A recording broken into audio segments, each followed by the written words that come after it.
ಗ್ರಾಮದಲ್ಲಿ ಪುದ ಇಲಾಖೆಯ 2,66,00,000 ರು 23 ಶಾಲಾ ಕೋಟಿಗಳು ಉದ್ಘಾಟನೆ. ಕ್ಷೇತ್ರದ ಅಭಿವೃದ್ಧಿಯೇ ನಮ್ಮ ಸಂಕಲ್ಪ, ಜನಸೇವೆಯೇ ನಮ್ಮ ಧ್ಯೇಯ. ಶಾಸಕ ಬಸನಗೌಡ ದದ್ದಲ್. ರಾಯಚೂರು ಗ್ರಾಮೀಣ ಕ್ಷೇತ್ರದ ಶಾಸಕರು ಕರ್ನಾಟಕ ಶ್ರೀ ಮಹರ್ಷಿ ವಾಲ್ಮೀಕಿ ಅಭಿವೃದ್ಧಿ ನಿಗಮದ ಅಧ್ಯಕ್ಷರಾದ ಶ್ರೀ ಬಸನಗೌಡ ದದ್ದಲ್ ರವರು ಗಾರ್ಲದಿನ್ನಿ ಗ್ರಾಮದಲ್ಲಿ ಕಕಟಬ ಮೈಕ್ರೋ ಯೋಜನೆಯಡಿ ನಿರ್ಮಿಸಲಾದ ಸಫ್ಪಾವು ಶಾಲೆಯ ನೂತನ ಕಟ್ಟಡ ಉದ್ಘಾಟನೆ.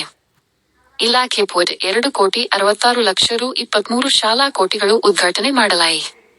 ನಮ್ಮ ರಾಯಚೂರು ಗ್ರಾಮೀಣ ಕ್ಷೇತ್ರಕ್ಕೆ ವಿದ್ಯಾಭ್ಯಾಸಕ್ಕಾಗಿ ಕರ್ನಾಟಕ ರಾಜ್ಯದಲ್ಲಿ 7 ಹೈಸ್ಕೂಲ್ಗಳನ್ನು ನೀಡಿದ್ದಾರೆ. ಆದರೆ ನಮ್ಮ ರಾಯಚೂರು ಗ್ರಾಮಾಂತರ ಕ್ಷೇತ್ರಕ್ಕೆ 5 ಹೈಸ್ಕೂಲ್ಗಳನ್ನು ರಾಯಚೂರು ಗ್ರಾಮಾಂತರ ಶಾಸಕ ಬಸನಗೌಡ ಸಾಹೇಬರು ತಂದಿರುತ್ತಾರೆ. ಅವರಿಗೆ ನಮ್ಮ ಗ್ರಾಮದ ಮತ್ತು ಸಾರ್ವಜನಿಕರ ಪರವಾಗಿ ನನ್ನ ಹೃತ್ಪೂರ್ವಕ ಅಭಿನಂದನೆಗಳು ಸಲ್ಲಿಸುತ್ತಿದ್ದೇನೆ ಎಂದು ಗ್ರಾಮದ ಹಿರಿಯ ಮುಖಂಡರಾದ ಪೊಲೀಸ್ ಪಾಟೀಲ್ ಸಿದ್ದನಗೌಡರವರು ತಿಳಿಸಿದರು. ನಮ್ಮ ಗ್ರಾಮದಲ್ಲಿ ನೂತನ ಸರ್ಕಾರಿ ಪ್ರೌಢಶಾಲೆ ನಿರ್ಮಾಣವಾಗಿದ್ದು, ಸುಮಾರು 2,66,00,000 ಕಾಮಗಾರಿ 23 ಶಾಲಾ ಕೊಠಡಿಗಳನ್ನು ನಿರ್ಮಿಸಲಾಗಿದ್ದು, ನಮ್ಮ ಗ್ರಾಮದ ಎಲ್ಲಾ ಪಾಲಕರು ತಮ್ಮ ಮಕ್ಕಳಿಗೆ ವಿದ್ಯಾಭ್ಯಾಸ ಮಾಡಲು ಅನುಕೂಲ ಮಾಡಿಕೊಟ್ಟಿದ್ದಾರೆ. ಗ್ರಾಮಸ್ಥರು ಇದರ ಸದುಪಯೋಗ ಪಡೆದುಕೊಳ್ಳಬೇಕೆಂದು ತಿಳಿಸಿದರು.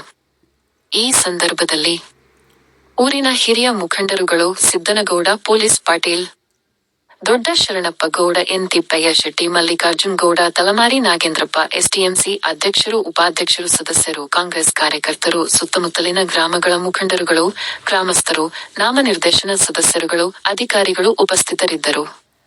ವರದಿಗಾರರು ಗಾರ್ಲದಿನ್ನಿ ವೀರನಗೌಡ. ಆತ್ಮೀಯ ವೀಕ್ಷಕರೇ, ನಮ್ಮ ಚಾನೆಲ್ಗೆ ಸಬ್ಸ್ಕ್ರೈಬ್ ಮಾಡಿ, ರಾಜ್ಯದ ಎಲ್ಲಾ ಸುದ್ದಿಗಳನ್ನು ವೀಕ್ಷಿಸಿ.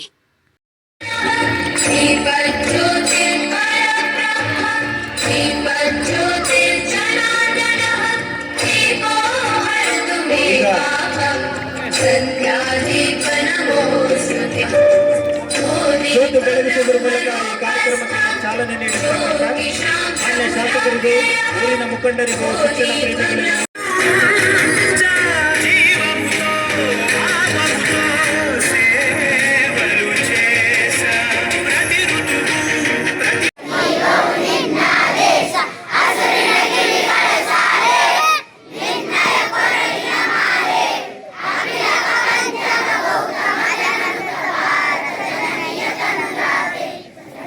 ಇಂದು ನಮ್ಮ ಗ್ರಾಮದಲ್ಲಿ ಒಂದು ಇತಿಹಾಸವಾದಂಥ ದಿನ.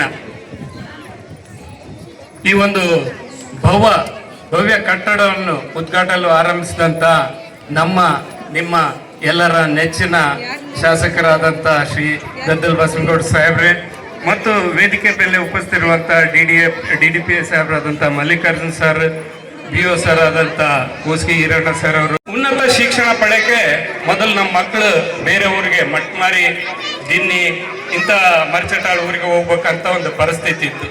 ಅದನ್ನ ನಾವು ಶಾಸಕರ ಹತ್ರ ಬೇಡಿಕೆ ಇಟ್ಟಾಗ, ಇಲ್ಲಣ್ಣ ನಾನು ದಿನ್ನಿಗೂ ಹೈಸ್ಕೂಲ್ ಕೊಡ್ಬೇಕಾದ್ರೆ, ನಾನು ಗಾರ್ಲದಿನ್ನಿಗೆ ಕೊಡ್ಬೇಕಾದ್ರೆ ದಿನ್ನಿಗೂ ಕೊಡ್ಬೇಕಾಗ್ತದೆ. ಯಾಕಂದ್ರೆ ಇವೆರಡು ದಿನ್ನಿ ಗಾರ್ಲದಿನ್ನಿ ಅಣ್ಣ ತಮ್ಮರಿದ್ದಂಗೆ, ಪ್ರತಿ ಮನೆಗೆ ರಿಲೇಶನ್ಶಿಪ್ ಇರೋಂಥ ಒಂದು ಸಂಬಂಧ ಇರುವಂತ ಒಂದು ಗ್ರಾಮಗಳು. ಹಂಗಾಗಿ 2 ಗ್ರಾಮಕ್ಕೆ ಕೊಡ್ತೀನಿ ಅಂತಂದು 1 ವರ್ಷ ತಡ ಆದ್ರೂ ಚಿಂತಿಲ್ಲ. ಹಿಂದಿನ ಸರ್ಕಾರದಲ್ಲಿ ಶಾಸಕರು ಇದರಲ್ಲಿ ಅಪೋಸಿಷನ್ ಎಲ್ಲಿದ್ರು 2 ಶಾಲೆ ಹೈಸ್ಕೂಲ್ ನಮ್ಮ ಭಾಗದಾಗ ಮತ್ತು ಅಂಗನೋಟದಲ್ಲಿ ಕ್ಷೇತ್ರದಾಗ 7 ಶಾಲೆಗಳನ್ನು ತಂದಿದ್ದಾರೆ. ಆ ಟೈಮಲ್ಲಿ ನಮ್ಮ 2 ಶಾಲೆಗಳಿಗೆ ಇಲ್ಲಿ ಪಕ್ಕದಾದಂಥ ದಿನ್ನಿ ಗ್ರಾಮ ಮತ್ತು ಗಾರ್ಲದಿನ್ನಿ ಗ್ರಾಮಕ್ಕೆ ಶಾಲೆ ಒಂದು ಮಂಜೂರಾತಿ ಮಾಡಿದ್ದಾರೆ ಸ್ನೇಹಿತರೆ. ಆ ನಿಟ್ಟಿನಲ್ಲಿ ನಮ್ಮ ಮಕ್ಕಳು ನಿಜವಾಗಲೂ ಅದೃಷ್ಟವಂತರು. ಯಾಕಂದ್ರೆ ಈಗ ತಾನೇ ಮಲ್ಲಿಕಾರ್ಜುನ್ ಸರ್ ಹೇಳಿದರು, ಮಕ್ಕಳಿಗೆ ವಿದ್ಯಾಭ್ಯಾಸ ಕೊಡೋದ್ರಿಂದ ಆ ಮನೆಗಂತೆ ಅಲ್ಲ, ಆ ಓಣಿಗೆ ಮತ್ತು ಆ ಗ್ರಾಮಕ್ಕೆ ಅವರ ಆಸ್ತಿಗಳಾಗಿ ಉಳಿತಾರೆ. ನಮ್ಮ ದೇಶ ಮುಂದುವರಿಬೇಕಾದ್ರೆ ಮೊದಲು ನನ್ನ ಮನೆಯಲ್ಲಿ ನಾನು ಮುಂದುವರಿಬೇಕು, ಆಮೇಲೆ ನನ್ನ ಓಣಿ, ನನ್ನ ಗ್ರಾಮ ಬಂದಾಗ ಮಾತ್ರ ನಮ್ಮ ದೇಶ ಮುಂದುವರಿಲಿಕ್ಕೆ ಸಾಧ್ಯ ಆಗ್ತಾರೆ ಸ್ನೇಹಿತರೆ. ಈ ನಿಟ್ಟಿನಲ್ಲಿ ಶಾಸಕರಿಗೆ ನಾವು ಎಷ್ಟು ಧನ್ಯವಾದ ಹೇಳಿದ್ರು ಕಡಿಮೆ. ನಮ್ಮ ಎಲ್ಲ ಊರಿನ ಪರವಾಗಿ, ಊರಿನ ರೈತಾಪಿ ವರ್ಗದಿಂದ ತಮಗೆ ಮತ್ತೊಮ್ಮೆ ಮಗದೊಮ್ಮೆ ಧನ್ಯವಾದಗಳನ್ನು ಸಲ್ಲಿಸ್ತೇವೆ ಸರ್. ಅದೇ ರೀತಿಯಾಗಿ ಈ ಒಂದು ವೇದಿಕೆ ಮುಖಾಂತರ ತಮ್ಗೆ ಹೇಳಕ್ ಬಯಸ್ತೀನಿ, ನಮ್ಮ ಗ್ರಾಮಸ್ಥರು ಹೆಂಗಿದ್ದಾರೆ ಅಂದ್ರೆ, ಇಲ್ಲಿ ಒಬ್ಬ ರೈತ ಇದ್ದಾನೆ, ನಮ್ಮ ಜಗ್ಗಯ್ಯನವ್ರ ನರಸಿಂಹ ಅಂತ, ಎಲ್ಲಿದ್ರು ತಾನು ಮೇಲೆ ಎದ್ದೇಳ್ಬೇಕಂತ ಕೇಳ್ಕೊಂತೀನಿ. ಅವರ ಏನು